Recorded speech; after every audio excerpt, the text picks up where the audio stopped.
I mean, when you drive into Yellowstone Park, and 20 years ago, the Park Service began to allow bears to live by the roadside so people can see them a lot more than they used to be able to. I mean, the scenes of families with their smartphones and their cameras and, you know, the screams of delight and is pretty incredible. And most of these people have no idea that when a grizzly bear, a Yellowstone Park grizzly bear, steps outside the border, come September of 2008, they could be shot. 2008. So come September 2018, they could be gunned down. Most people don't know that. And the top reason, one of the top reasons that people come to Yellowstone is to see a grizzly bear or a wolf in the wild. Yes, the geysers are wonderful, and the mountains and the rivers, and it's a delightful, wonderful place, but this is what makes it special. The existence of species like grizzlies and wolves, which you can't find in other places.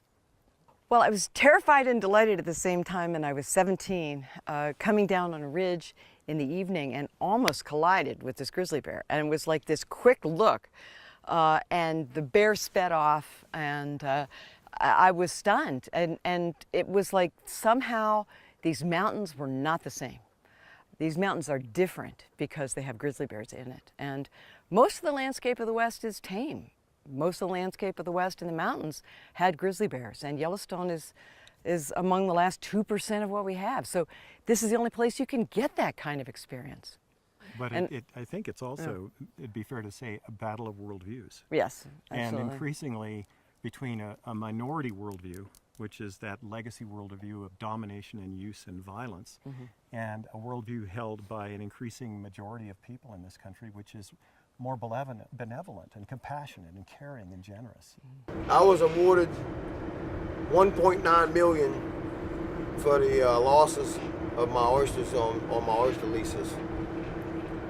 And there was people that was, you know, that had way more oyster leases than I have. But I didn't stay with 1.9 million. See, I'm in business with my brother and my father and my attorney, because I had an attorney. My attorney who fought for me took 25%. And then I split my monies with my father and my brother. So I didn't stay with 1.9 million, but you know, it is what it is. I mean, in your private life as well. There is no way to know how many people have been affected by this, how many people's health. All we do know is that the studies are showing that nearly 4,000 people every year die prematurely as a result of exposure to these toxins. We know that every community around here has people who are sick and dying.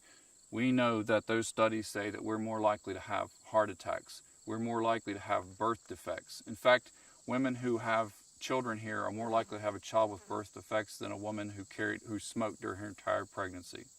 Think about that. There are cancers here that hardly exist anywhere else. And then as I said, our decreased life expectancy by 18 years. Imagine taking 18 years off of the end of someone's life. If you were to walk down a city street and shoot a 60-year-old man and kill him, that's called murder, and you would go to prison for taking the last 18 years off of his life. But here in West Virginia, you can take 18 years off of our life and they call it progress. They call it cheap energy. Coal's not cheap for us. Coal might be cheap for the consumer, but coal's not cheap for the people where it's mined, because we pay the price with our bodies. We pay the price with our lives. You also said you have like diseases of ill people in your private